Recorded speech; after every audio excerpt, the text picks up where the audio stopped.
ang mga kwento ng pag-ibig, kwento ng buhay at kwento ng pag-asa dito sa Barangay Love Stories. Love Stories.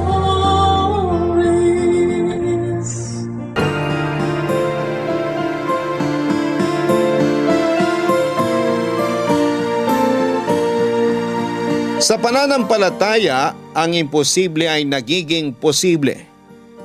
Ang kailangan lang natin ay magtiwala sa may kapal na siyang may hawak ng ating buhay. Ikaw, sino ang iyong takbuhan tuwing hindi mo na kaya ang mga problemang buhat-buhat mo? Dear Papa Dudut, alam kong lahat tayo ay dumadaan sa maraming problema. May iba dyan na gusto nang sumuko dahil hindi na nila alam kung ano ang gagawin nila. May ilan naman na nasanay na sa araw-araw na suliraning dumarating sa kanilang buhay. Pero sa kaso ko, para bang bawat pagmulat ng aking mata sa araw-araw ay panibagong dagok ang sumasalubong sa akin.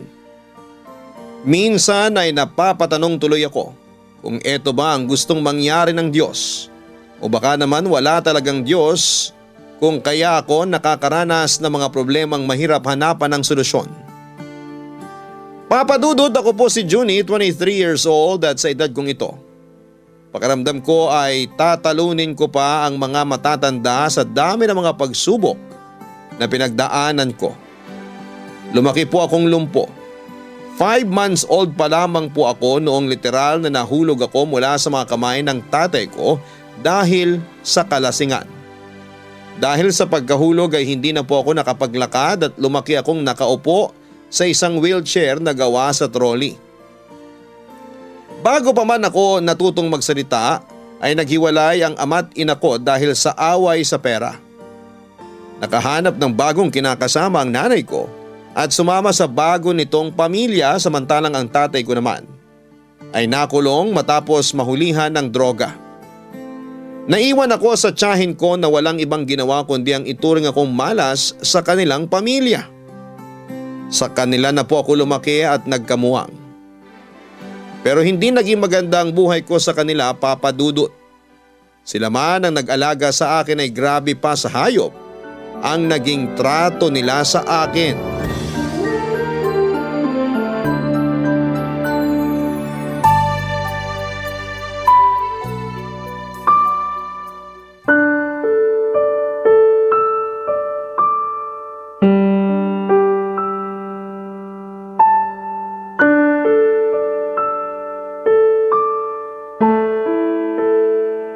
Junie!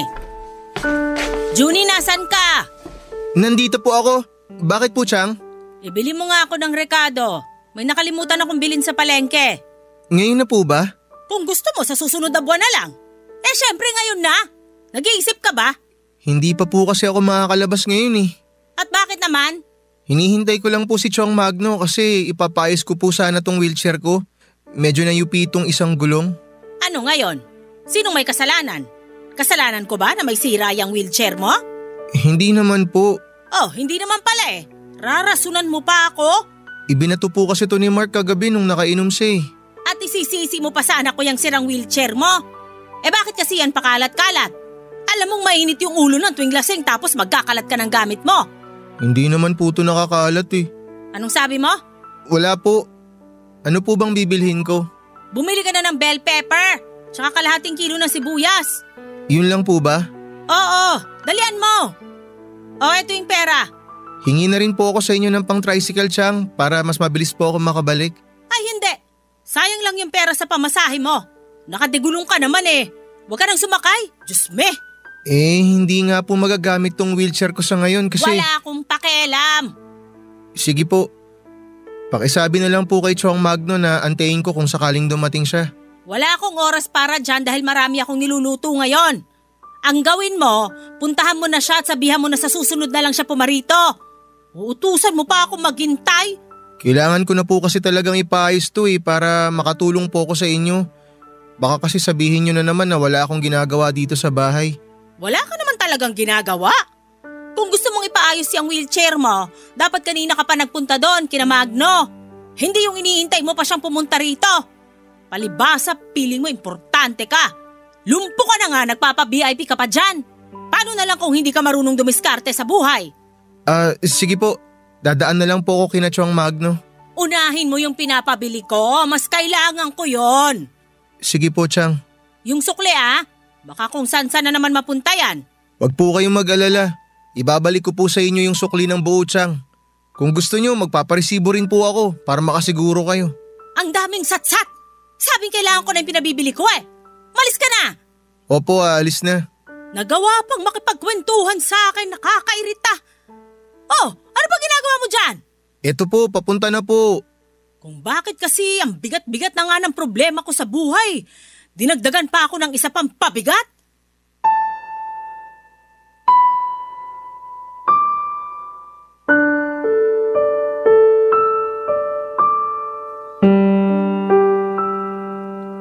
Pakiramdam ko noon ay parang walang nagmamahal sa akin.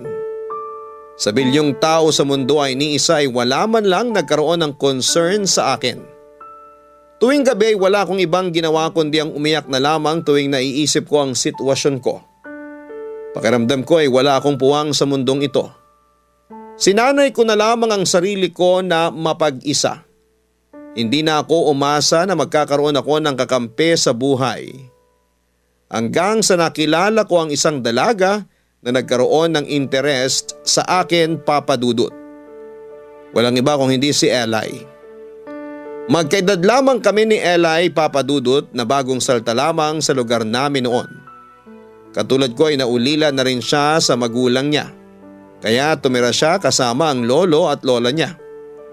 Parehong namatay ang nanay niya sa sunog sa Cagayan de Oro. Dahil wala nang ibang mag-aalaga sa kanya ay lumipad siya papunta ng Maynila sa tulong ng kanilang lolo at lola. Nakatambay ako noon sa tapat ng bahay namin noong una kong nakita si Eli, Papa Dudut. Payat siyang tao at hindi mo akalaing pareho lang kami ng edad. Nagtanong siya sa akin kung saan makakabili ng pandesal. At dahil tulog pa naman ang mga kasama ko sa bahay noon, ay sinamahan ko siya sa pinakamalapit na bakery.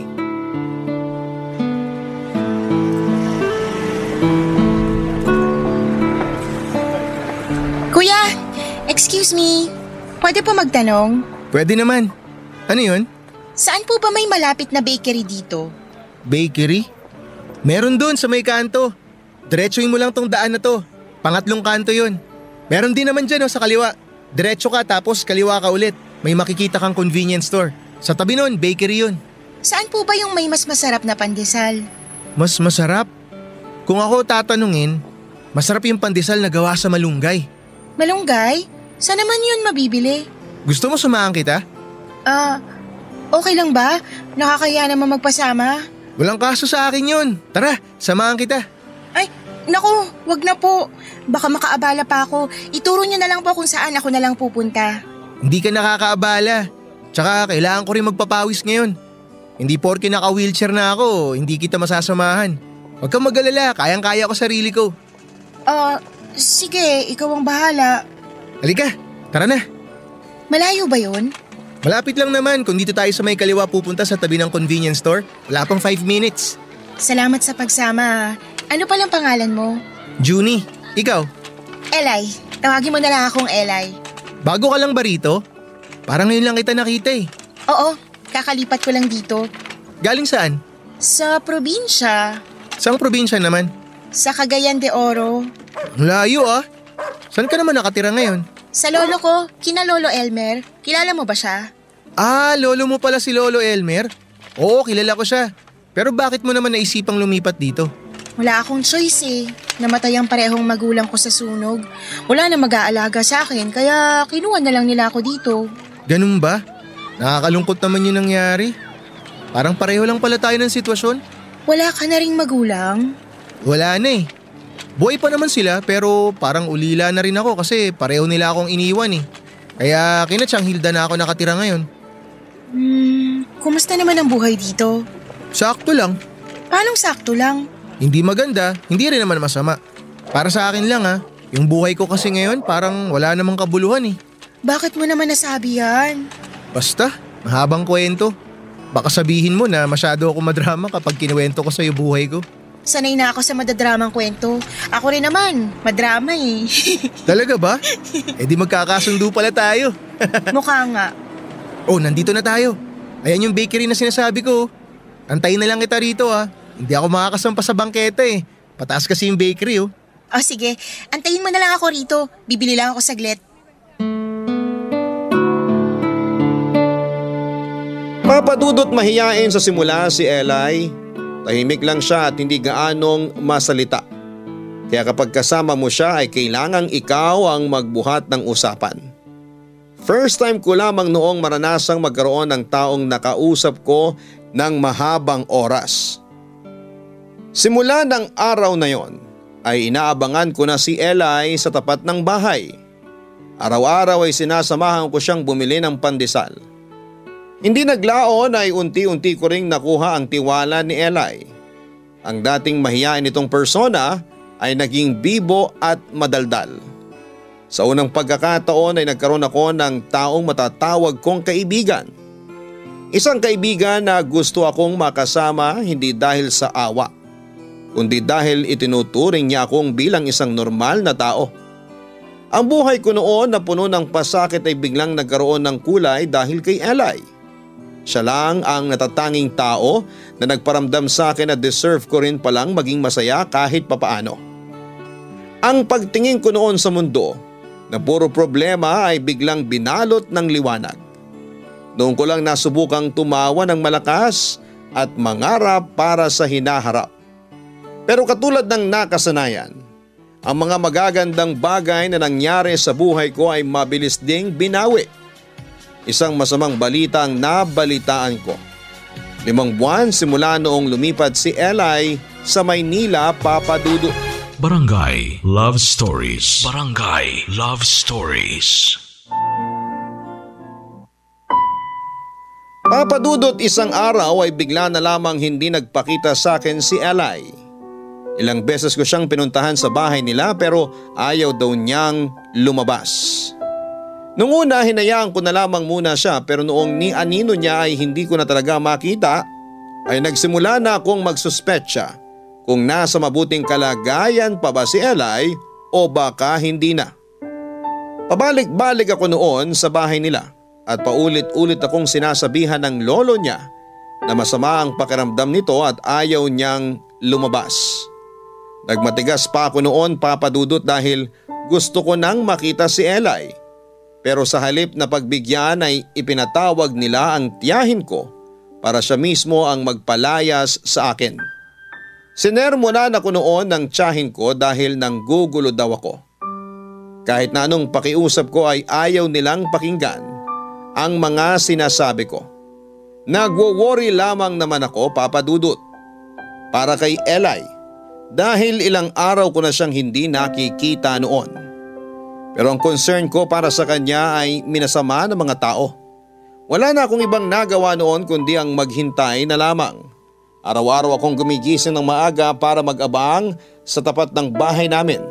Nagbabaka sakaling lumabas din si Eli katulad ng dati. Hanggang sa isang araw ay muli kong nakita si Eli, Papadudot. Pero sa halip na matuwa ay nalungkot ako nung masilayan ko ang itsura niya.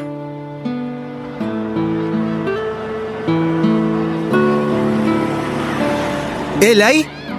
Eli, ikaw nga! Teka, anong nangyari sa'yo? Pwede ba tayo mag-usap nang walang nakakakita sa atin? Ha? Oo naman! Halika rito, pumasok tayo dito sa loob ng bahay. Okay lang ba rito? Baka makita tayo ng sahin mo. Huwag mo silang isipin, tulog pa yung mga yon. Halika na! Sige. Maupo ka muna. Salamat. Anong nangyari sa'yo? Bakit ganyan ang itsura mo? Bakit ang dami mong sugat? Teka, pasabay ang nasa mukha mo? Patingin nga. Oo. Junie, tulungan mo ako. Bakit? Ano bang nangyari? May nanakit ba sa'yo? Yung lolo ko kasi. Anong meron sa lolo mo? Pinagsamantalahan niya ako. Ano? Sino man naman tala sa'yo? Yung lolo mo mismo? Oo, si Lolo Elmer. Pinagsamantalahan niya ako, Juni. Totoo ba yung sinasabi mo?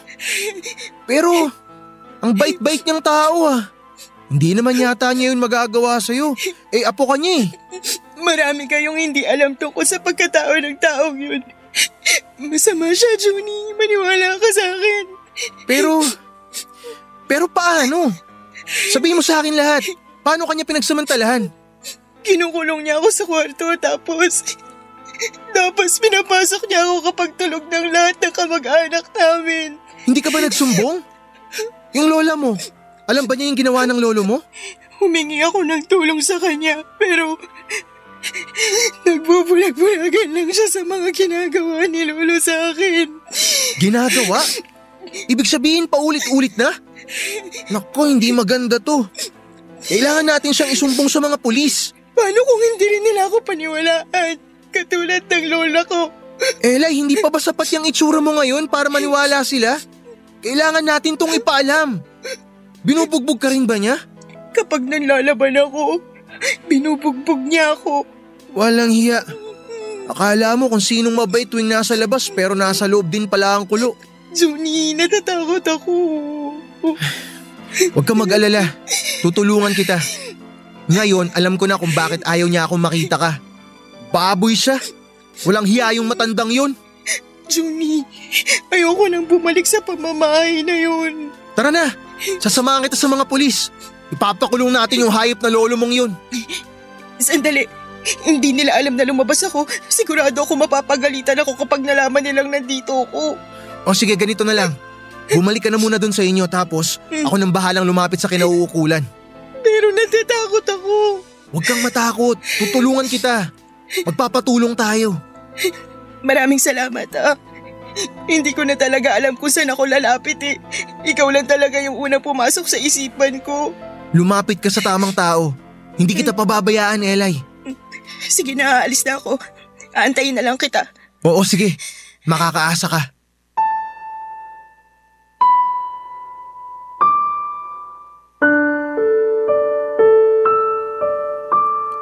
Sinubukan kong humingi ng tulong sa otoridad at kahit papaano ay inimbestigahan naman nila ang sumbong ni Eli.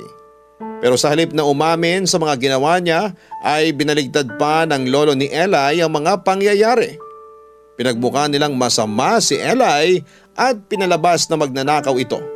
Walang galang na apo at pariwara. Mas pinaniwalaan ng mga tao ang lolo ni Eli dahil maganda naman ang reputasyon nito sa barangay namin. Sa huli ang pagsusumbong namin sa nangyari ay nauwi lang sa wala. Sa mga sumunod na araw ay hindi ko na ulit nakita pa si Eli Papadudut. Tuwing lumalapit ako sa bahay nila ay literal na ipinagtutulakan ako palayo ng mga kamag-anak nito. May punto nga noong nasubsob pa ako sa kalsada noong tadyakan ng lolo ni Eli ang wheelchair ko. Pinagtawanan lang nila ako at inayaang bumangong mag-isa. Pakiramdam ko noon ay napakawalang kwenta kong tao. Hindi ko man lang maipaglaban ang kaisa-isang taong nagmamalasakit sa akin noon, Papadudut. Pinaglayo kami ng mga tao ni Eli, Papadudut. Pinagsabihan noon ng lolo ni Eli ang tiyahin ko na huwag nang lumapit pa sa kanila dahil bad influence daw ako sa apo nila. Pinaniwalaan naman yon ng tiyahin ko kaya ang ginawa niya ay kinulong din ako sa bahay. Ganun pa man ay ginawa ko pa rin ang lahat para lamang matulungan si Eli sa problema niya. Hindi ko sila tinantanan, Papadudut. Hanggang sa isang araw, may natanggap ulit akong masamang balita na nangyari tungkol kay Eli.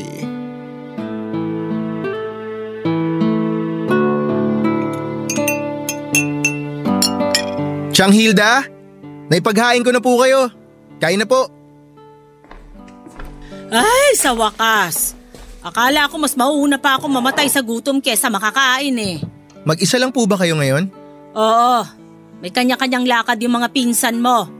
Kumuha ka na rin ng pinggan dyan para masabayan mo akong kumain. Sige po, salamat.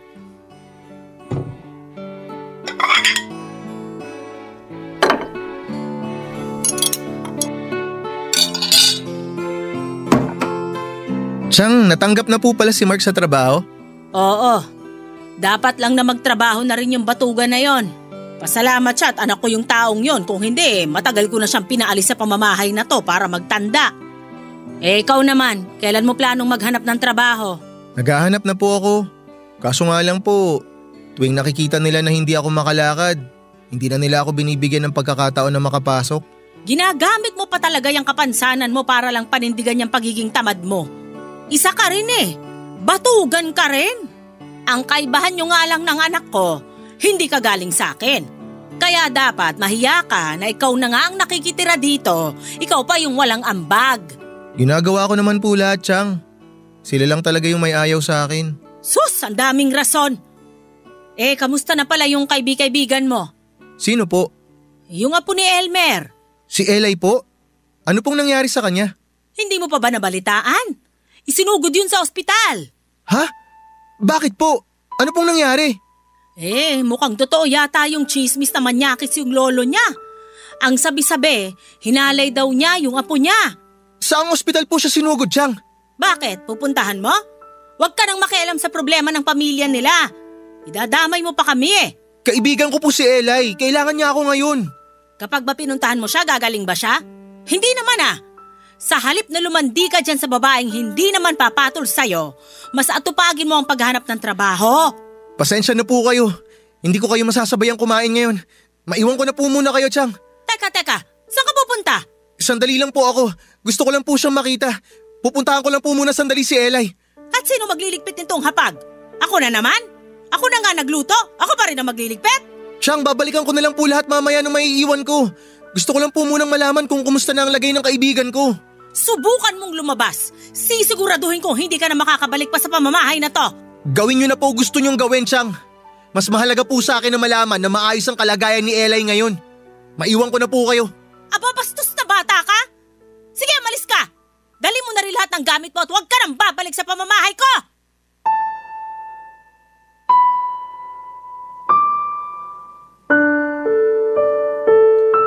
Nang mga panahong yon ay gusto ko lang talagang makita si Eli.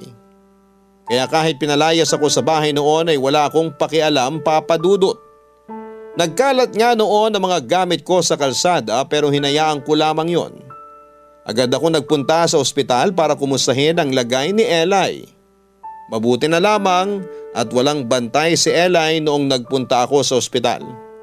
Pinapasok ako ng nurse noong nalaman nilang kaibigan niya ako. Papa Dudut, halos nanlumo ako sa kinakaupuan ko nang masilayan ko ang lagay ni Eli. Basag ang mukha nito at puro galos ang katawan niya.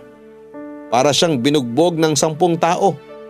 Pero ang mas masakit pa doon ay alam kong hindi lang bugbog ang inabot niya mula sa kamay ng mga taong may gawa noon sa kanya. Magkahalong awa at galit ang naramdaman ko noon. Pero katulad ng dati, wala man lang akong nagawa kundi ang umiyak na lamang, Papa Dudut. Ayon sa nurse na nakausap ko ay halos 24 hours na raw na walang malay si Eli. Matindi ang tama nito sa ulo na hinala nila ay hinampas siya ng matigas na bagay. At habang nagbabantay sa ospital, ay isang lalaki ang dumating para kumustahin ang lagay ng kaibigan ko. Barangay Love Stories. Barangay Love Stories. Papa Dudut, si Kagawad Richard ang dumating sa ospital para kumustahin si Eli. Sa kanya ko tinanong kung ano ang nangyari. Pinagsamantalahan daw siya ng 5 kalalakihan at kasama na doon ang lolo mismo ni Eli. Halos kumulo noon ang dugo ko habang pinapakinggan kung ano ang kababuyang ginawa nila sa kaibigan ko. Nagiinuman daw sila noong isang kumpare ng lolo ni Eli ang nagkakorsonada sa kanya. Pinasok daw siya sa kwarto nito at doon ay pinagsamantalahan. Nanlaban daw siya kaya siya binugbog. Nawalan siya ng malay at sa takot na baka hindi ito humihinga ay itinapon ito sa isang creek. Ang hindi nila alam ay nagkamalay pa daw noon si Eli at iginapang ang kanyang buhay hanggang sa isang tao ang nakakita sa kanya. Iniwan niya sa lalaking nakakita sa kanya ang kanyang address at pangalan ng kanyang lolo bago siya nawala ng malay. Mabilis na itinakbo sa ospital si Eli at agad nilang naisumbong sa barangay ang nangyari.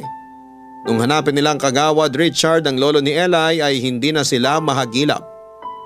Papa Dudut, awang-awa ako sa sitwasyon noon ni Eli. Hindi ako makapaniwala na may mga taong ganong kasama na kayang sumira ng buhay ng isang tao. Habang nagpapahangin ako sa ospital, ay isang maliit na chapel ang nakita ko. Sa unang pagkakataon ng buhay ko ay kinausap ko ang Diyos, Papa Dudut, at humingi ako ng tulong sa Kanya.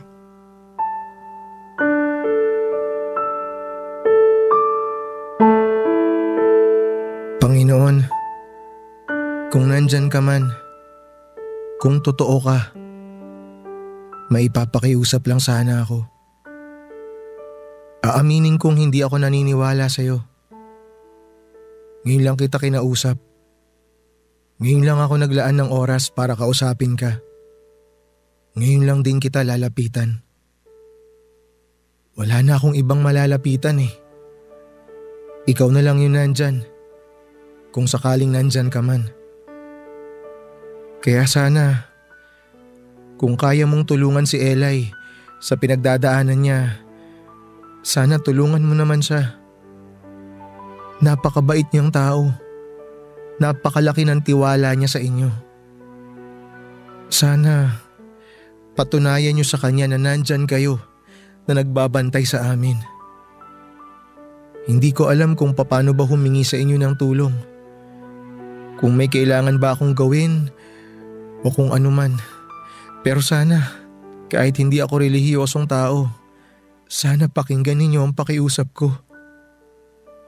Junie. Kagawad, kayo pala.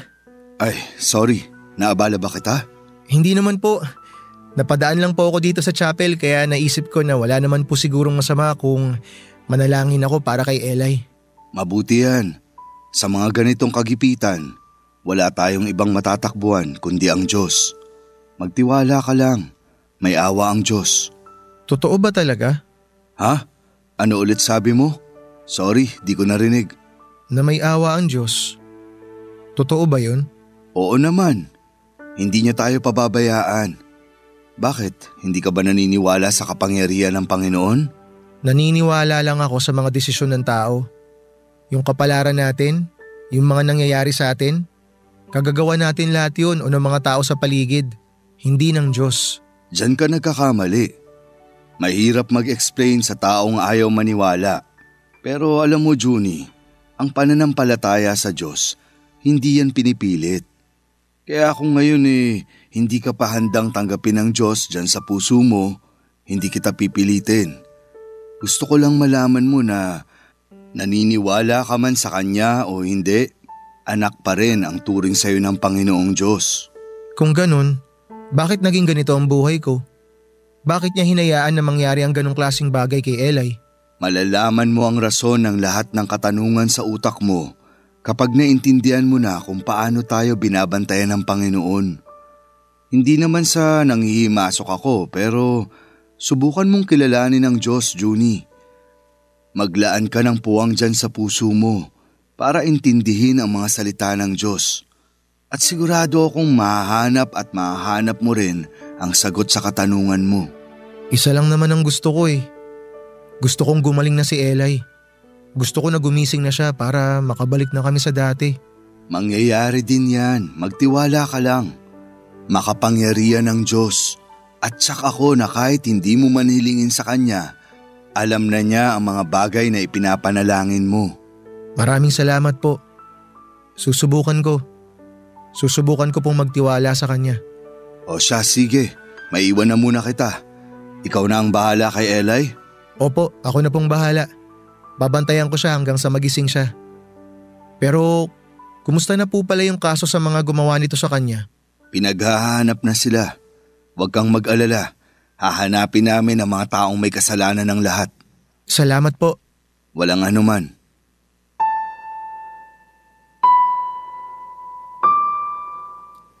Papa Dudut, sobrang hirap para sa akin ang maniwala na may Diyos na nagbabantay sa atin. Kailanman kasi hindi na ituro sa akin ang tungkol sa Kanya. Ni isang beses ay hindi ako humingi ng tulong sa Diyos dahil simula't sa Paul ay hindi ko naman siya nararamdaman sa buhay ko. Pero aaminin ko na noong unang subok kong kausapin siya ng taos sa puso ay nakaramdam ako ng kaunting kaginhawahan. Hindi ko man siya nakikita ay nararamdaman ko na para bang may karamay ako, may kasangga sa problemang pinagdadaanan ko. Nang mga oras na yon ay napatotoo ko ang mga sinabi sa akin ni Eli. Nasa puso at isipan natin ang paniniwala natin sa may kapal. Wala ito sa mga salitang binibitawan natin kundi ang paniniwala ay dapat na nanggagaling mismo sa puso. Sinikap kong pag-aralan ang buhay ng Panginoon. Halos araw-araw akong nagpupunta ng simbahan para humingi ng tulong sa Diyos. Na sana'y bigyan niya ng milagro at tulungan si Eli na malampasan ang pagsubok na pinagdaanan niya. Sa pagbabalik ko sa simbahan ay isang madre ang nakapansin sa akin. Isang hapon ay nilapitan niya ako at nakipag-usap siya sa akin. Sa kanya ko ay kinuwento ang lahat ng pinagdadaanan ko sa buhay, kung papaanong nung araw ay hindi ako naniniwala sa Diyos. Inamin ko sa kanya na hindi pa buo ang loob ko noon pero sinusubukan kong buksan ang puso ko para sa Diyos. Noong nalaman ng madre na palaboy-laboy lamang ako noon ay binigyan niya ako ng matitirhan kapalit ng pagtulong ko sa mga trabaho sa kumbento. Papadudot unti-unti ay nabuo ang pananampalataya ko sa Diyos. Pero kasabay nito ay ang pagkawasak ng puso ko noong nalaman kong bumigay na si Eli at hindi na niya ipinaglaban pa ang buhay niya.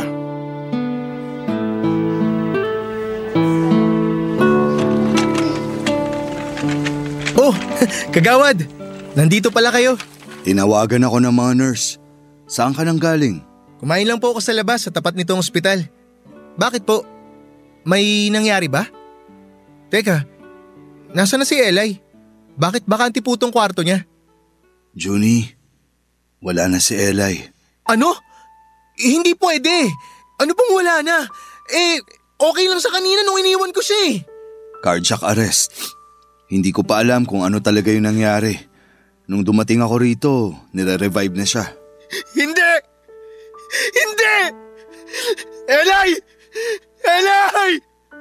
Nasaan na po siya, kagawad? Inilipat na siya sa morgue. I'm sorry, Junie. Hindi! Hindi pwede mangyari to! Sabi mo kapag nanalangin ako sa Diyos, gagaling si Eli! Pero bakit? Bakit ganito? Bakit namatay yung kaibigan ko? Junie, huminahon ka. Pesteng buhay ito! Wala nang magandang nangyari! Kung totoo man na may Diyos, bakit ganito yung ginawa niya sa akin? Bakit? May kasalanan ba ako? Dahil ba hindi ako naniniwala sa kanya kaya ginawa niya sa akin to? May tanong ako sa'yo. Bakit mo sinisisi ang Diyos kung hindi ka naman pala naniniwala sa Kanya? Bakit siya ang kine-question mo tuwing may masamang nangyayari sa'yo? Siya ang sinisisi mo sa lahat ng nangyayari sa'yo pero hindi mo naman magawang maniwala na may isang makapangyarihan sa itaas na gumagabay at nagbabantay sa atin. Ikaw na mismo ang nagsabi, kagawad, na magtiwala ako sa Kanya. Ano ngayon ang nangyari? Nagtiwala ka kasi umaasa kang may kapalit. Hindi ka nagtiwala dahil naniniwala ka sa Diyos, kundi dahil sa tingin mo, yun ang makakatulong sa'yo. Hindi ba ganun naman dapat talaga? Alam mo, ganyan kalimitan ang problema sa mga tao. Sakalang nakakaalala ang iba kapag may kailangan sila, kapag may masama silang pinagdadaanan, kapag wala na silang ibang malapitan. Laging last choice ang Diyos na hindi naman dapat. Dapat ang Panginoon ang sentro ng buhay natin. Lahat ng ginagawa natin ay para sa Kanya, hindi dahil may inaasahan tayong kapalit. Hindi natin kailangang humingi. Siya mismo ang magbibigay ng mga pangangailangan natin. Dahil siya mismo ang nakakaalam nito. Hindi ko kayo maintindihan. Junie, araw-araw marami ang namamatay. Marami ang sinusubok ang buhay. Pero sa lahat ng taong nakakaranas ng problema ngayon, sa tingin mo, bakit ikaw dapat ang masagot ang panalangin? Dahil ako ang mas nangangailangan ng tulong ngayon. Si Eli lang ang kaisa-isang taong nagkaroon ng concern sa akin, kagawad. Siya lang. Yun lang naman ang hinihingi ko eh. Nandun na tayo. Pero wag mong ilis ang tanong ko. Kung ako man ang Diyos, mas tutulungan ko yung taong nagtitiwala at naniniwala sa akin kaysa sa taong ngayon lang lalapit dahil kailangan niya ng tulong ko. Para sa akin yon. Pero ang Diyos, hindi siya namimili ng tutulungan. Alam niya ang ginagawa niya at kilala niya kung sino ang mga tao na deserve ang kanyang tulong. Hindi ko ba deserve ang tulong niya, kagawad? Hindi ko ba deserve yon? Hindi ko alam. Ang alam ko lang, itong pagkawala ni Eli, ang ibig sabihin lang nito, may gusto siyang aral na ipaintindi sa'yo. Hindi ko kailangan ng aral. Yun ang kailangan mo ngayon. Dahil sa nakikita ko, biktima ang tingin mo sa sarili mo. Tingin mo, pinagtitripan ka ng mundo dahil wala nang magandang nangyari sa'yo. Pero ni isang beses ba, nasubukan mong magpasalamat sa mga bagay na natatanggap mo? Tulad naman ng ano? Ikaw na umihinga pa rin hanggang ngayon. Ikaw na katatapos lang kumain ng panangalian. Ikaw na hindi man makalakad, binigyan ng pagkakataon na makapagsalita, makakita, makarinig. Yung pagdating ni Eli sa buhay mo, na ipagpasalamat mo ba yun? Hindi, kasi ang nakikita mo lang ay yung mga masasamang bagay na nangyayari sa'yo. Junie, maniwala ka sa akin. Bigyan mo ng chance ang sarili mo at subukan mong kilalanin ang Diyos. At sigurado akong gaganang dinadala mo dyan sa dibdib mo. Pasensya na kayo, kagawad. Sobrang sakit lang po para sa akin yung maagang pagkawala ng kaisa-isang kaibigan ko eh. Naiintindihan ko. Maiwan na kita para mapag-isa ka. Kailangan ko pang asikasuhin ang mga labi ni Eli.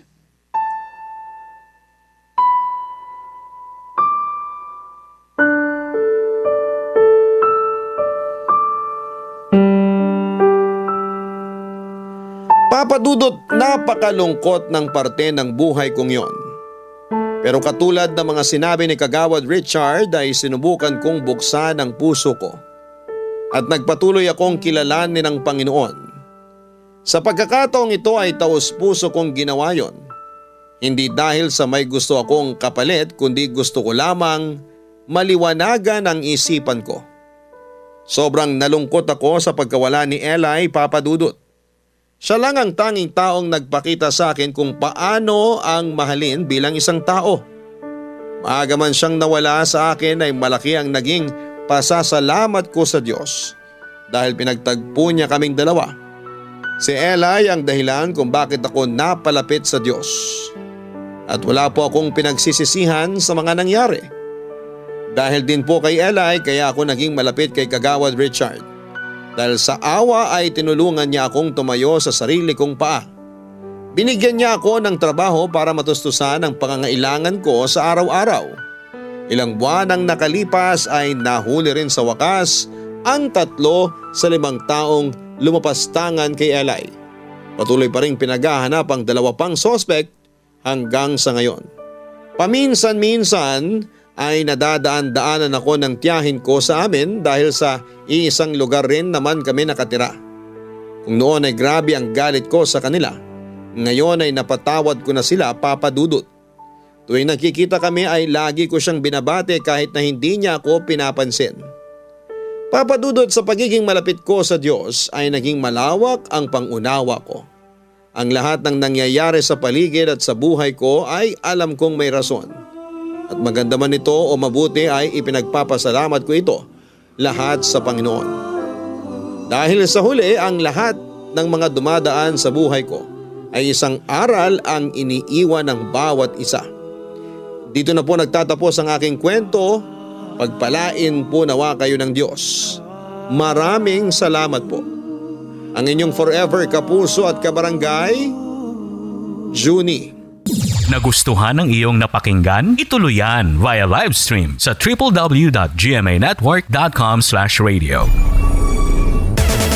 Barangay LS 97.1 Forever